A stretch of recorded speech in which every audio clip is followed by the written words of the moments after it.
Kami dari kelompok 7. Kami akan melakukan penjelasan tentang pengaruh aplikasi pupuk anorganik dan organik pada tanaman kelapa sawit telat pindah tanam di pembibitan utama.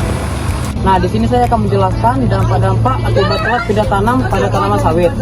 Nah, yang pertama adalah kejutan tanaman atau transplanting shock yang lebih parah. Nah, bibit tua cenderung mengalami stres akibat pindah silang yang lebih besar dibandingkan bibit muda. Karena sistem perakarannya sudah lebih mapan di polybag pembibitan, sehingga menjadi lebih rentan dan dapat mengalami kerusakan saat pemindahan. Nah, yang kedua adalah pertumbuhan terhenti sementara. Kerusakan akar pada saat pindah tanam menyebabkan fungsi akar dalam menyerap nutrisi dan air terganggu dan bisa menyebabkan penghentian pertumbuhan tanaman sementara. Lalu yang ketiga adalah pemulihan tanaman yang lebih lambat. Nah, meskipun pertumbuhan dapat kembali normal setelah tersilang, bibit yang lebih tua memerlukan waktu untuk pemulihan yang lebih lama untuk mengejar pertumbuhan bibit yang ditanam pada tepat waktu. Lalu yang keempat adalah ketahanan terhadap kekeringan dapat berkurang. Nah, kerusakan sistem perakaran dapat mengurai kemampuan tanaman untuk menyerap air. Nah, hal ini membuatnya lebih rentan terhadap kondisi kering ataupun kekeringan setelah penanaman pada lapangan atau di lahan. Nah, lalu yang kelima adalah peningkatan kerentanan penyakit. Bibit yang stres atau yang mengalami pertumbuhan terlambat cenderung lebih mengalami kondisinya lebih lemah dan lebih rentan terhadap serangan hama dan penyakit. Yang keenam adalah potensi abnormalitas dari pertumbuhan. Nah, penanganan yang tidak tepat atau penundaan tanam yang signifikan dapat menyebabkan pertumbuhan yang tidak optimal atau abnormal, yang pada akhirnya dapat mengurangi kualitas bibit secara keseluruhan. Dan yang terakhir adalah biaya dan waktu untuk penanaman bibit lebih lama dari jadwal, memerlukan biaya dan pemeliharaan tambahan. Lalu penyiraman, pemupukan, serta pengendalian hama dapat menunda jadwal panen dalam produksi kelapa sawit.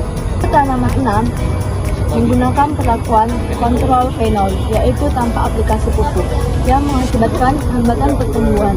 Tanaman akan mengalami stres parah yang menghentikan pertumbuhannya untuk sementara waktu dan pemulihannya akan memakan waktu lebih lama dibandingkan bibit yang ditanam dengan tepat waktu.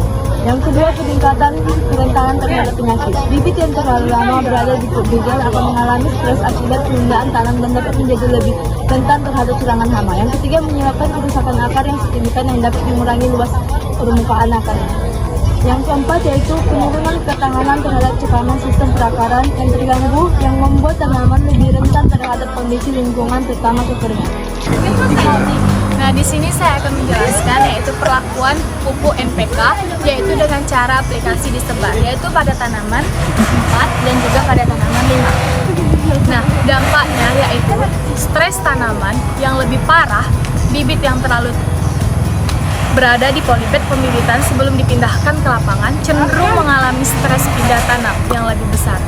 Nah, keterlambatan ini dapat menghambat pertumbuhan awal di lokasi baru atau shock pindah tanam tunda yang lebih parah dibandingkan jika ditanam tepat waktu. Hambatan pertumbuhan keterlambatan penanaman dapat mengakibatkan hambatan pertumbuhan yang signifikan, termasuk tinggi tanamannya, jumlah pelepahnya, dan diameter batang yang kurang optimal dibandingkan dengan bibit yang ditanam sesuai dengan jadwalnya. Ketidakseimbangan gen hara, yaitu unsur nitrogen ini, cenderung cepat habis tercuci. Jika bibit terlambat dipindahkan, tanaman bisa mengalami ketidakseimbangan hara, terutama kekurangan kalium atau boron relatif terhadap nitrogen, yang dapat menimbulkan segala gejala seperti pada daun, peningkatan terhadap penyakit, bibit yang terlalu lama di pembibitan, dan mengalami stres akibat keterlambatan tanam. Mungkin lebih rentan terhadap serangan hama dan penyakit, terutama jika kondisi kelembaban di pembibitan tidak terkontrol dengan baik. Merusakkan sistem perakaran bibit sawit yang siap tanaman biasanya memiliki sistem akar yang kuat dan memenuhi polybag utama. Jika terlalu lama ditanam, akar bisa menjadi padat, mempersulit adaptasi dan pertumbuhan akar baru setelah pindah tanam ke lapangan. Nah, pupuk NPK itu adalah pupuk majemuk yang mengandung unsur hara utama seimbang, yaitu yang sangat bermanfaat untuk mempercepat pertumbuhan dan pemulihan kondisi tanaman sawit yang mengalami penghambatan pindah tanam dengan cara memastikan ketersediaan nutrisi penting secara merata. Jadi pupuk NPK itu sangat perlu, akan tetapi digunakan pada waktu yang tepat. Terima kasih. Oke, saya akan melanjutkan. Ini tumbuhan P2 yang dimana 20 gram tambah 5 booster ya mililiter. Nah, di sini kita nampak bahwa tanaman tersebut ada melengkung, terdapat bolong-bolong atau kayak gosong-gosong begitu dikarenakan kekurangan cairan dan pupuk yang sesuai dengan tanaman tersebut. Nah, dimana kenapa? Karena tanaman tersebut itu yang telat pindah tanam dikarenakan umur yang sudah cukup tua. Jika dipindahkan tanam, itu nggak akan bisa tumbuh lagi seperti kayak sekutunya pada umumnya. Dikarenakan apa? Karena pada saat ini kita tengok ya, daun-daun tersebut itu nampak bolong-bolong atau kayak rayapan hama atau sebagai kayak penyakit tanaman tersebut. Ya, jadi maka tanaman tersebut tidak normal seperti kayak P1 atau P3 gitu. Dia masih ada hijau-hijaunya, masih lengkap gitu. Walaupun ada juga yang bolong-bolongnya cuman sedikit kemungkinan.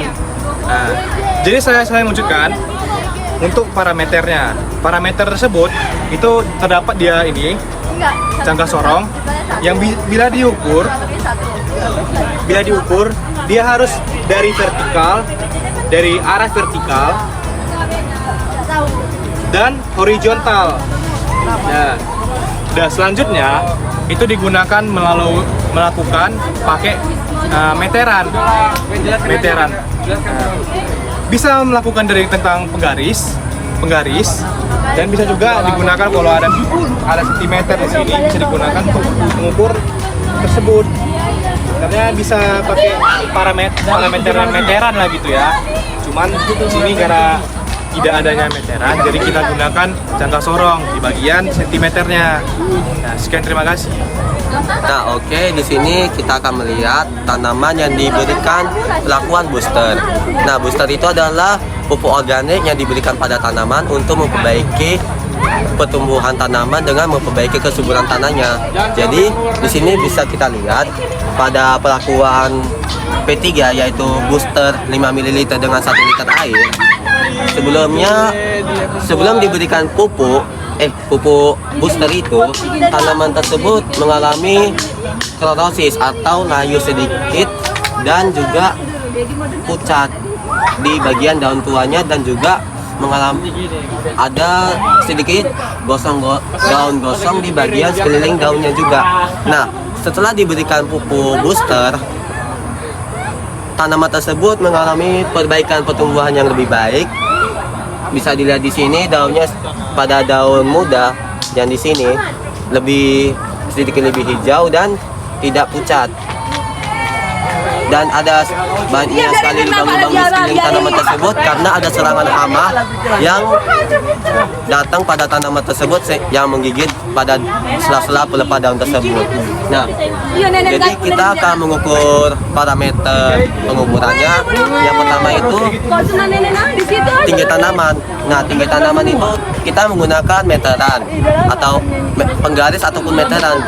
Nah, kita itu mengukurnya dari permukaan tanah hingga ke ujung pelepah tertingginya, dari 0 hingga ujung pelepah tertingginya. Selanjutnya pada diameter batang menggunakan jangka sorong. Nah, jangka sorong itu digunakan seperti dengan cara menjepit kedua sisi batangnya. Nah, lalu kita dapatlah melihat nilai diameter batangnya. Pada jumlah daunnya juga bisa dihitung dengan melihat Yang terbuka. jumlah daun pada keliling pada pelepah-pelepahnya yang telah terbuka sempurna.